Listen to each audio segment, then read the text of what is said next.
kesuksesan itu bukan jatuhnya dari langit. Nah, jangan berpikir seperti itu ya. 20 tahun jatuh dari langit. Tidak Enggak. ada. Prosesnya memang harus kita berdarah-darah kasarannya kan. Penuh keringat dan air mata yang harus kita lalui untuk mencapai sampai dengan ini. Kita berkorban perasaan ya kan, capek dan lain sebagainya. Yang salah satunya adalah work hard. Kerja keras. Kembali lagi di CBI Podcast bersama saya Hendy Kusumatmaja. Nah, sobat-sobat CBI, kita kan sudah ada episode sebelumnya nih. Pastikan sobat-sobat CBI sudah melihat dan pastinya like ya. Jangan sampai nggak like ya. Awas nih ya, kalau nggak like nanti kita putus, nanti nggak sampai lanjut episode-episode selanjutnya. Jadi teman-teman atau sobat CBI jangan lupa like ya. Oke, pada kesempatan ini kami ada kedatangan tamu istimewa. Beliau adalah pimpinan. Mungkin kalau kita merintis itu dia dari bawah kayaknya ya. Mungkin dari bawah banget kali mungkin. Terus dan kebetulan merintisnya di CBI pastinya. Nah, kami mau sharing nih sama beliau dan ternyata pada tahun ini kayaknya dia prestasinya cukup cemerlang, bersinar, bahkan mungkin silau kali ya. Jadi nanti kita minta nih sharing sama dia bagaimana kiat-kiatnya meniti karirnya dia dari bawah sampai ternyata sesukses ini dengan posisi-posisi yang dia lewati, bahkan sampai posisi yang mungkin kita katakan salah satu puncak ya, puncak di CBI Group. Jadi langsung saja ya kita panggilkan Bapak RH2 saat ini, dan beliau adalah Bapak Saryanto. Pak Saryanto. Baik. Ya. Pak Saryanto, mungkin sebelum saya kenalkan ke sobat-sobat CBI ini, Bapak namanya kan Pak Saryanto nih. Tapi panggilannya siapa nih Pak, kalau boleh tahu nih? Nama akrabnya lah kan gitu. Ya. Baik. Mas Hendy, perkenalkan nama saya Saryanto. Wow. Bisa dipanggil Pak Sari. Ya, Pak Sari. Ya. Wah. Begitu. Itu nama panggilannya akrabnya Pak Sari gitu? Iya, memang Pak Sari, Pak. Jadi orang manggil saya Pak Sari begitu. Oke. Itu nama pagi, siang, sore, malam atau? Nah, kalau pagi Pak Yanto, kalau malam Pak Sari begitu ya. Oh, nama malam ternyata. Suka bekerja malam berarti beliau. Ya, kita siang malam kita kerja aja pokoknya. Oke, Pak Saryanto, Pak Sari lah saya panggil, Pak Sari. Ini kan tadi di pengenalan awal saya sampaikan ke sobat CBI itu. Kalau Bapak ini ngerintis karirnya di bawah. Ya, mungkin dari bawah banget mungkin kali ya. Dengan perjuangan beliau berapa tahun ini nanti mungkin kita gali sedikit lah ya. Pak, dulu tahun berapa Bapak join dengan CBI dan posisi apa, dan mungkin di situ susahnya seperti apa kalau untuk melamar di CBI saat itu? Oke. Saya sebenarnya di CBI ini baru, Mas Hendy. Oh, baru? Iya. Baru ternyata? Baru 20 tahun. Iya. Baru 20 tahun itu saja. Itu usia saya kayaknya Pak ya. Iya, baru 20 tahun. Jadi saya bergabung di perusahaan ini tahun 2005. Wow, 2005. Jadi kalau sekarang 2025 artinya kan sudah 20 tahun. Wah, 20 tahun. Jadi sejarahnya saya sebenarnya masuk di kebun ini, di perusahaan ini berawal dari ibu saya. Ibu saya lebih dulu masuk ke kebun ini, Mas Hendy. Jadi tahun 2000 masih kita project di perkebunan ini, mandor-mandor itu ada pemasaknya, dan alhamdulillah ibu saya waktu itu jadi pemasak mandor.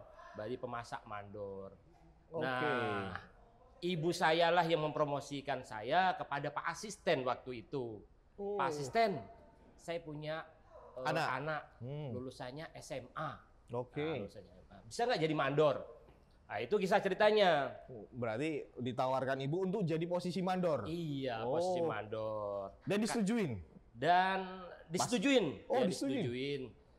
Sebelum masuk kebun ini, saya profesinya adalah MC.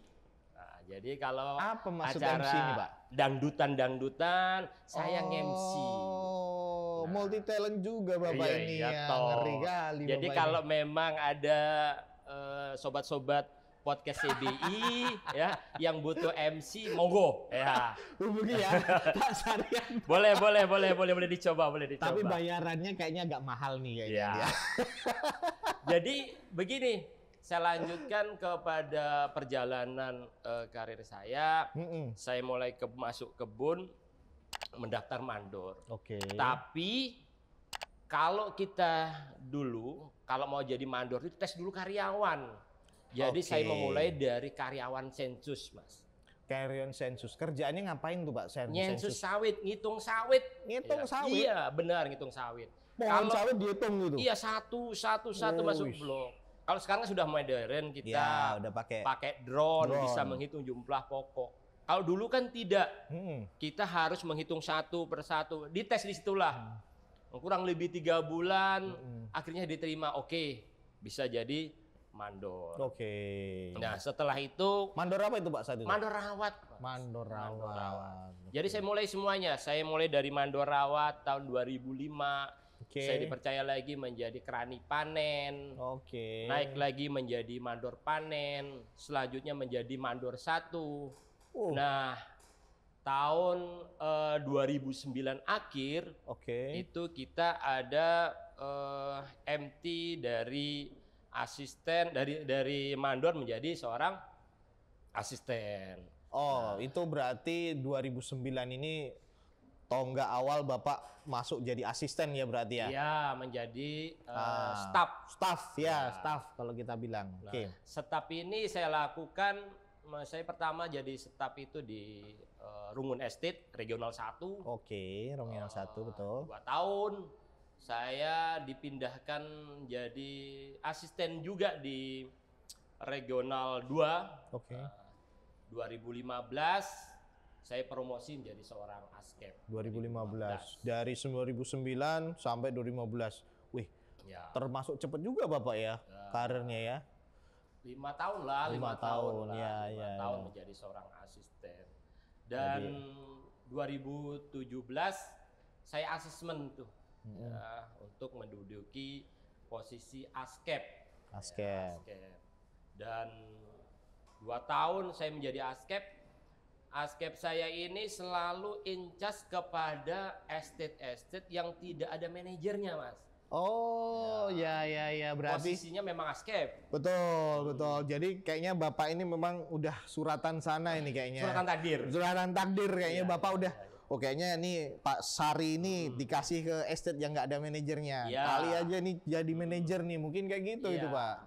Tapi jujur ya, kenapa ya pimpinan saat itu ngasih kepercayaan ke Bapak ya? Nah, mungkin melihat kinerja kita ya, Mas ya. Jadi waktu itu memang saya selalu megang di mana-mana estate yang tidak ada manajernya. Saya askep menempatin di situ. Jadi ketika jadi manajer, jadi askep di Mirja, saya di situ dan manajernya saya pegang di situ. Mirja ini salah satu grup kita juga ya, maksudnya PT di grup kita juga. Selanjutnya di Pedongatan kosong, saya dilempar ke Pedongatan tuh. Pegang Pedongatan. Salah satu. Keliling berarti udah ya. Ya, keliling. Nah, salah satu juga di Regional 2 di Merambang Estate kosong tuh. Manajernya, askepnya nih, saya tempati di situlah. Luar biasa. Ketika menjadi askep. Itu 2 tahun tuh? Ya. Dari 2017 sampai 2019 mungkin ya? Iya. Bukan, 2015 sampai ke 2017. 2015 sampai 2017 beliau ini masih askep. Ya. Betul. Terus 2017 mungkin kali ada promosi atau semacamnya ya Pak ya? Kembali tahun 2017 saya asesmen pacu bakat untuk menduduki promosi menjadi seorang manajer. Manajer kebun atau manajer estate. Betul, manajer kebun itu saya dari 5 orang kandidat waktu itu mungkin salah satunya saya yang masuk. Yang diambil 1 berarti? Enggak. Berapa? Dari 5 itu 3 yang kita waktu itu lolos. Saya yang menjadi alhamdulillah lolos lah. Wah, keren. Dan jenjang karirnya selalu naik nih kayaknya nih. Alhamdulillah. Dari 2017 jadi manajer. Wah, dengan beliau ini kan muter-muter ya. Memang manajemen tidak langsung ini Pak Sari ini setelah ASCAP jadi manajer. Habis itu udah taruhkan di situ aja. Pasti muter juga kan, Pak? Iya, muter-muter. Muter di estate-estate tertentu untuk meningkatkan potensi beliau pastinya. Kerja keras dan sebagainya biar keluar nih. Soalnya target-target itu pasti nggak akan lepas, Pak ya pasti ya. Namanya perusahaan pasti punya target-target tertentu. Nah, selama menjadi manajer nih, Pak, Bapak tuh putar kemana aja nih, Pak? Ya. Saya ketika jadi manajer, pertama saya di Pulau Estate. Pulau Estate itu di Regional 1. Ya, di Regional 1 Pulau Estate. Di situ saya kurang lebih 3 tahun. Ya, 3 tahun di Pulau Estate. Setelah itu dimutasi di MKM. Pulang Pisau ya? Pulang Pisau. Regional 3. Wih, salah satu regional kita juga nih, di Regional 3, Sobat CBI. Kalau di Pulau 3 tahun, di MKM Kanamit Estate itu saya 1 tahun. Jadi posisi manajer saya 4 tahun. Wow, 4 tahun ya. Dicoba nih Bapak di challenge 4 tahun jadi manajer ya. Betul, betul. Emang prestasi apa Bapak kalau dengan tapi pasti kan terus di challenge jadi GM ya Pak ya? Iya, betul. Prestasi apa nih Pak yang membuat manajemen itu, wah ini kayaknya Pak Sari ini cocok nih jadi GM nih. Apa kira-kira Bapak menurut Bapak?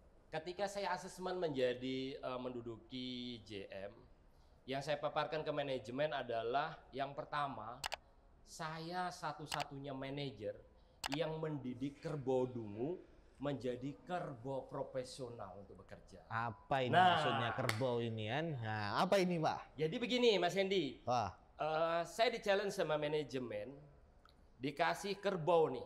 Kerbau bener-bener kerbau nih, kerbau. Untuk angkut buah pemanen. Jadi pemanen itu, ya kan, pemanen itu kalau biasanya mengangkong, ini dia dikasih kerbau. Dan ini tidak mudah. Kenapa? Karena kerbau ini benar kerbau yang masih liar.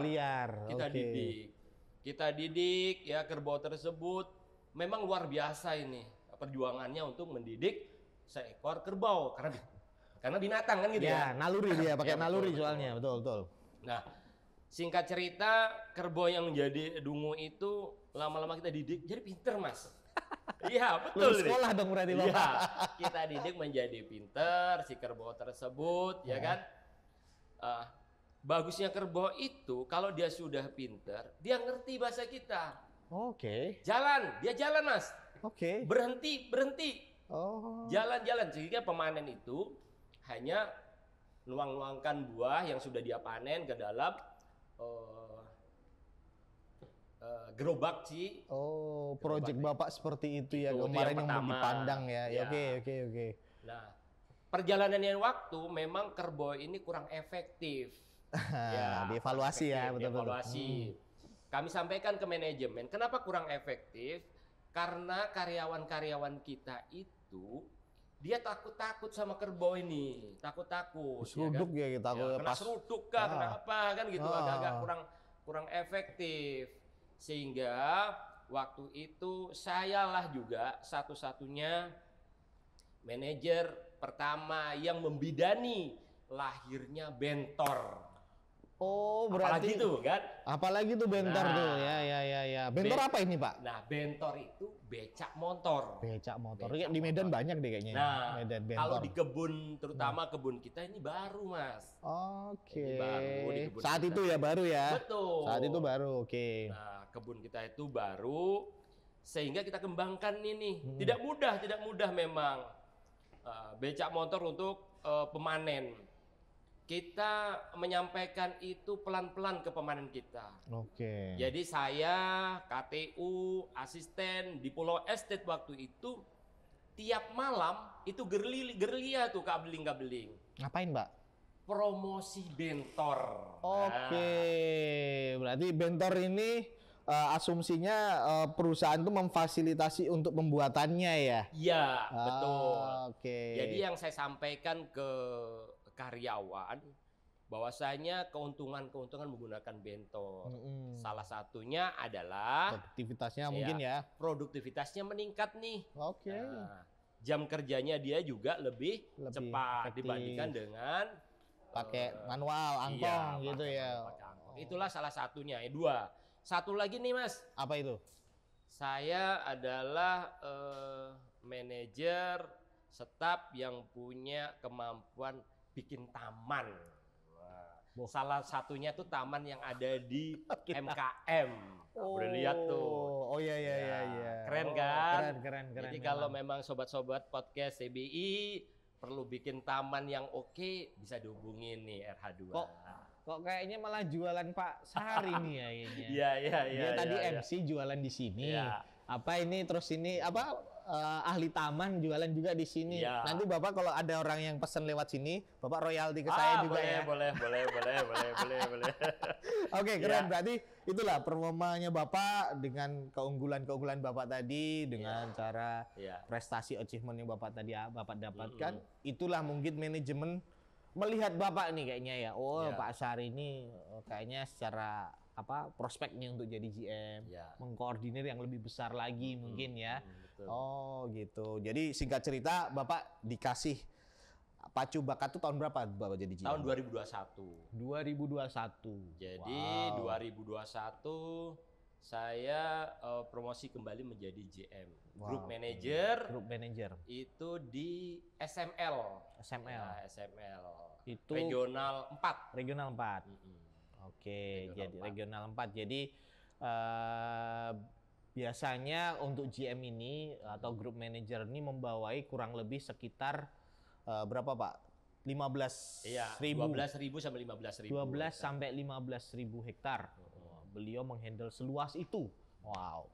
Bayangkan itu ya Pak ya. Dari di Regional 4 tadi ya. Betul. Bapak tadi sudah mencoba untuk 2021 all out lagi pastinya ya. Challenge dari manajemen itu pasti akan ada juga. Target-target itu pasti ada juga lihat Pak. Nah, di Region 4 atau mungkin ada perputaran lagi selama Bapak ada GM, mungkin ada challenge Pak di situ. Jadi di SML di Regional 4 itu saya memang dengan tim memperbaiki kondisi kebun yang memang kita mau meningkatkan produksi ya. Produksi. Dan di situ 2 tahun Mas. 2 tahun. Oh, 2 tahun ya Bapak ya. Menjadi GM. Alhamdulillah tahun 2023 saya ikut lagi kembali. Di Region 4 aja berarti setelah mau GM. Mungkin performa Bapak di Region 4 nih kayaknya menonjol nih kayaknya. Menaikkan produksi atau bagaimana ini kayaknya ya. Jadi ada promosi di 2023. Saya pacu bakar lagi menjadi posisi Regional Head sampai dengan saat ini. Iya, betul. Jadi dari 2020 tadi tahun 2000 ya tadi Pak ya? Tahun 2005. 2005. Oh ya, sorry. Tahun 2005 sampai sekarang tahun 2025. Ya. Secara waktu mungkin lama ya, tapi secara waktu karir ini sebenarnya nggak lama ini Pak. Selama 20 tahun beliau dari bawah bisa sampai posisi setinggi ini dan mungkin pastinya itu nggak mudah ya, nggak cuman mager-mageran, tidur-tiduran itu. Terus sobat-sobat CBI ini kalau misalnya pada mager, jangan berharap seperti Pak Sari ini dengan achievement-achievement yang beliau dapatkan seperti itu. Nah, dari 2005 tersebut kan, 2023 tadi ya Pak ya, menjadi RH, itu kan juga pasti luar biasa Bapak ya, gejolaknya. Kalau sebagai informasi nih Pak, Regional Head itu reportnya langsung ke direksi ya Pak ya. Ya. Jadi posisi beliau saat itu adalah saat ini ya, bukan saat itu. Saat ini juga masih nih. Betul. Saat ini adalah langsung report ke direksi. Jadi salah satu pimpinan tertinggi lah katakan gitu ya dengan pencapaian seperti ini. Nah, di beberapa tahun menjadi RH nih Pak. Bapak kan pasti bekerja keras dengan pencapaian-pencapaian yang tadi saya spill dikit di awal bahwa beliau ini di tahun 2024 ini achievement-nya cukup bagus se-CBI Group. Ya Pak ya. Iya nggak sih? Iya betul dong. Iya betul dong. Achievement-nya cukup terbaik secara performa kebun itu termasuk yang terbaik sehingga dari seluruh regional menjadi regional yang paling bagus di antara regional yang lain kan gitu. Itu kiatnya apa nih Pak? Kok bisa nih Pak Bapak bisa pencapaian seperti itu? Apakah rahmatil lil alamin sudah menjadi turun dari Tuhan yang Maha Kuasa atau bagaimana? Baik. Nah, itu pasti ada usahanya ya pasti ya Pak ya. Baik. Betul kerja keras, kekompakan, pikir siang malam pastinya mungkin. Kun kadang-kadang nggak tidur kali ya. Ya, Mas Hendy. Gimana itu Pak? Dapat saya sampaikan juga saya berbagi tips kepada sobat-sobat podcast CBI ini ya. Bahwasanya kesuksesan itu bukan jatuhnya dari langit. Nah, jangan berpikir seperti itu ya. 20 tahun jatuh dari langit. Tidak ada. Prosesnya memang harus kita berdarah-darah kasarannya kan. Penuh keringat dan air mata yang harus kita lalui untuk mencapai sampai dengan ini. Kita berkorban perasaan ya kan, capek dan lain sebagainya. Yang salah satunya adalah work hard. Kerja keras. Jadi Mas Hendy, mungkin saya salah satu ya, bukan satu-satunya, salah satu yang menduduki posisi regional head ini yang sekolahnya tuh S3. Wah. S3. Tahu kan S3? Tahu. Apa sih S3? S tongtong ya? SD, SMP, SMA saja Mas Hendy ya. Saya pikir SS tongtong yang sering muter-muter gitu ya. Jadi begini, kalau memang yang staf-staf kita sekarang belum enggak sarjana sekolahnya tinggi, ikut manajemen training di kita atau MT, sekolah 3 bulan langsung jadi staf. Ya. Tapi kalau saya harus benar-benar meniti, memang benar-benar dari bawah, mengalaminya sendiri, bukan hanya berteori, tidak, ya kan gitu. Jadi karyawan saya lalui, jadi kerani panen saya lalui, mandor panen saya lalui, mandor 1 saya laluin, sehingga sampai dengan posisi menjadi seorang staf. Nah, kembali kepada apa yang dicapai di 2023, 2024 ya, 2024 kemarin, alhamdulillah nih, Regional 2 menjadi best of the best estate. Alhamdulillah. Kita bersyukur, dan juga nih Regional 2 menjadi best of the best pabrik atau PKS. Alhamdulillah, luar biasa itu. Jadi Regional 2 ini yang paling the best jadinya ya? Ya. Jadi dalam kesempatan ini juga saya ucapkan terima kasih kepada tim saya yang luar biasa. Regional 2 memang luar biasa. Dan salah satu tipsnya adalah tadi work hard ya. Kita di sana kalau memang kerja, memang totalitas kita bekerja. Ya, totalitas kita bekerja. Tidak ada toleransi untuk kualitas. Work hard kita. Dan salah satunya juga dimanapun saya memimpin, kekompakan tim. Kekompakan itu yang paling utama itu. Selalu saya membuat tim itu, saya itu kompak dimanapun unit kerja saya. Dan yang kedua, saya membuat semangat di tim itu, Mas. Semangat ya. Berarti Bapak ini selain juga untuk memicu semangat itu kan pasti butuh pendekatan dan sebagainya ya, Pak ya. Gimana itu, Pak? Betul. Orang yang dengan karakter seluruh regional itu ada berapa ribu, Pak? 6.500. 6.000 orang, bayangkan kurang lebih ya. Ya betul. 6.000 orang dengan karakter yang berbeda-beda. Bapak gimana tuh nyuruh orang dia kerja keras kayak gitu? Gimana tuh, Pak? Begini, kalau ada istilah kakek saya dulu itu, iya kena budu, iya kena stain. Islami juga ternyata Bapak ini. Kepala sama berbulu tapi hati lain-lain kan gitu ya. Jadi memang pendekatannya kita tidak bisa global gitu, memang satu persatu, karakternya kan masing-masing. Jadi kita pendekatan. Artinya begini, ketika kita bekerja, memang kita kerja keras. Tapi di luar pekerjaan itu, kita buat santai, kita nikmati kekeluargaan. Itu salah satu kita membentuk tim kita. Nah, yang kita buat di Regional 2 itu Mas Hendy, kita ada kegiatan olahraga pagi di setiap Sabtu. Hari Sabtu ya? Iya, hari Sabtu. Itu untuk staf kita mini soccer biasanya. Banyak ya.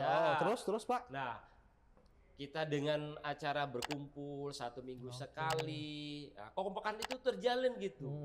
Kalau kerja kita kerja, ketika kita sudah ngumpul berolahraga, nah di situ kita saling guyon, relax, mencair, jadi nggak beku gitu dalam 1 minggu kok bikin kerjaan. Berarti Bapak ini termasuk konsep itu ya, work life balance ya. Jadi balance antara kita kerja, kita juga imbangi lah katakan gitu, harmonisasikan dengan kegiatan-kegiatan di luar pekerjaan, Mas ya.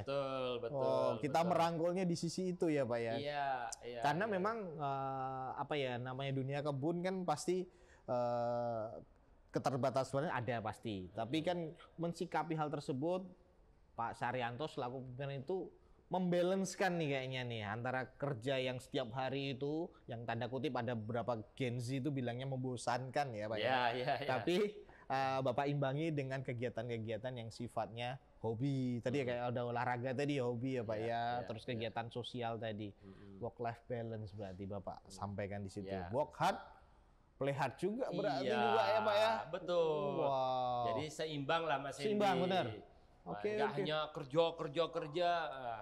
Bosan juga sih Pak itu. Play juga kita bentuk di tim di Regional 2 terutama untuk saat ini. Tapi karakter Bapak ini kan termasuk orang yang apa ya? Cair ya katakan gitu ya.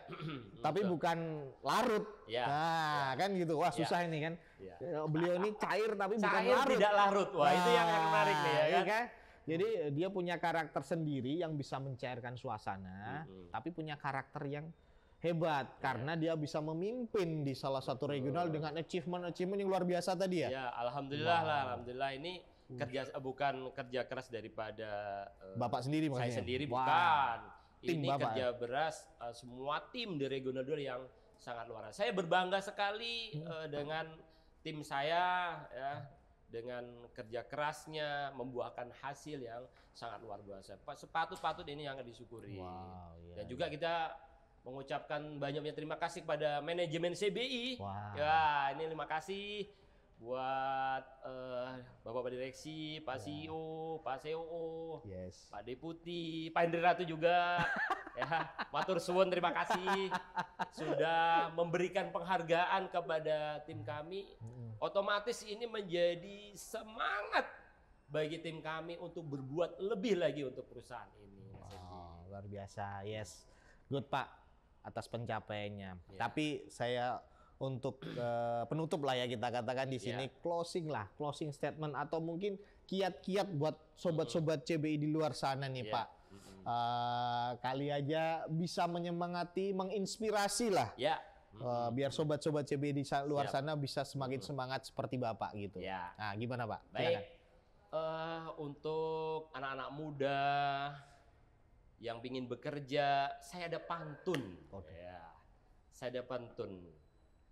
Baik, untuk closing saya buat pantun untuk anak-anak muda yang ingin bekerja, berkarir.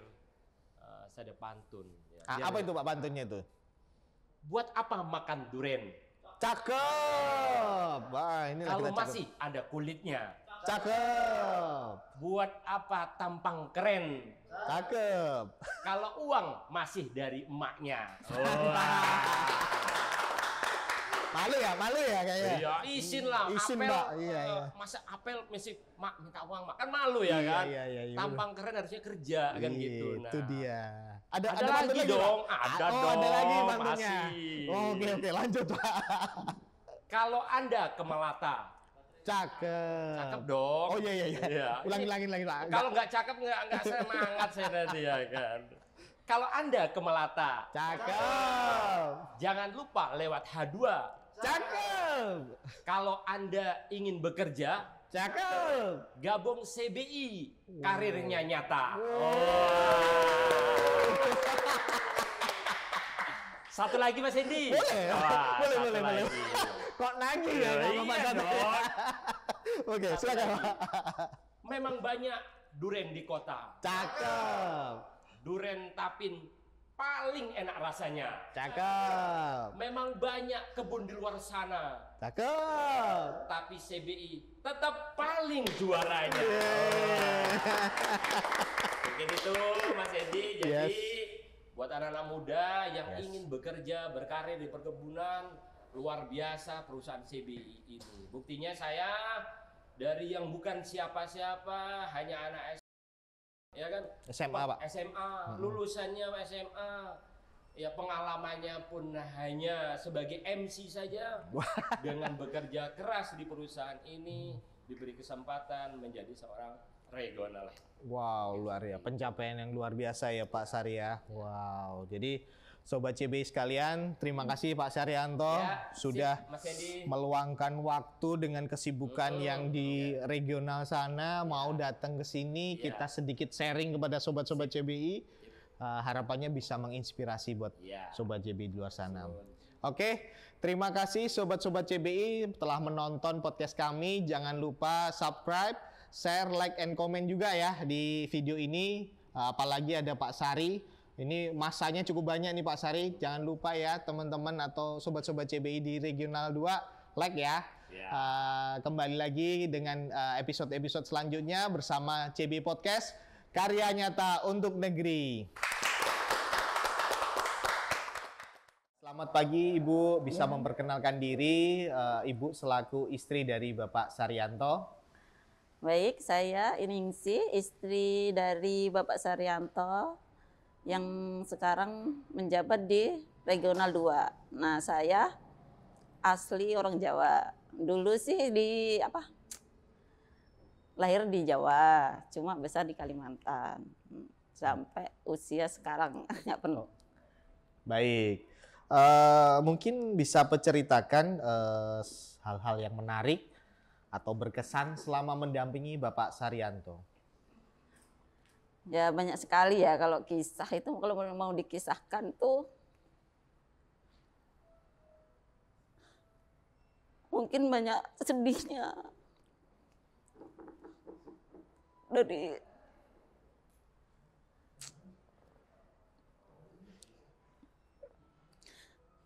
mendampingi suami itu,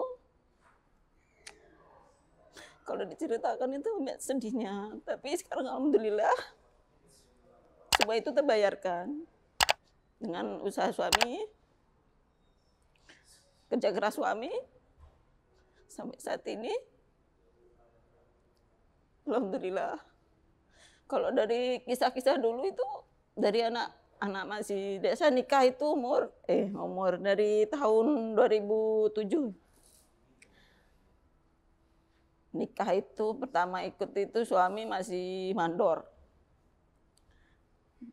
Suami masih mandor, dengan gaji itu yang cuma berapa ya? 800.000. Nah itu 800.000 itu harus dicukup-cukupkan sampai 1 bulan. Dan itu sudah dipotong dengan setoran, kayak makan, kayak gitu kan. Jadi sisa itu mungkin 100.000. Jadi itu sampai suami itu, kami bisa berubah itu sampai suami itu jadi diangkat jadi mandor 1, asisten, sampai sekarang. Ya banyak lagi sih perjuangan sebenarnya. Dari anak-anak masih kecil, banyak sekali perjuangannya. Iya. Baik Ibu, cukup menyedihkan mungkin ya Bu ya. Tapi kalau hal yang romantis nih Bu Ningsih dengan Bapak, kan pasti sudah menikah berapa tahun ini, banyak hal-hal yang romantis yang sudah dilewati Ibu. Apa saja mungkin bisa di-sharing dengan kami? Ya bapaknya itu walau sibuk, nggak ada waktu, kadang pulang sampai malam, itu tetap dia tuh meluangkan waktu di setelah waktunya lah. Itu kalau diajak jalan walaupun nggak ke kota ya keluar kebun lah kemana gitu. Pokoknya masih lah menyempatkan waktu untuk menyenangin istri sama anak-anak gitu masih sih. Dia tuh tanggung jawab. Tanggung jawab. Baik. Kemudian terakhir Ibu ada pesan dan kesan selama mendampingi Bapak baik di kebun maupun dari awal merintis sehingga Pak Saryanto tetap bisa mencapai performa yang lebih baik lagi atau selama menjabat menjadi RH ini setidak-tidaknya. Pesan ya, pesan ke bapaknya. Iya, pesan ke Bapak. Tetap semangat, tetap bisa menjadi pemimpin yang amanah, jujur,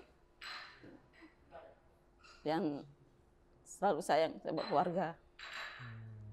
Dan untuk pesan untuk istri-istri di kebun, khususnya di kebun ya, itu harus banyak bersabar, jangan banyak menuntut suami tentang waktu, karena sepenting doakan saja.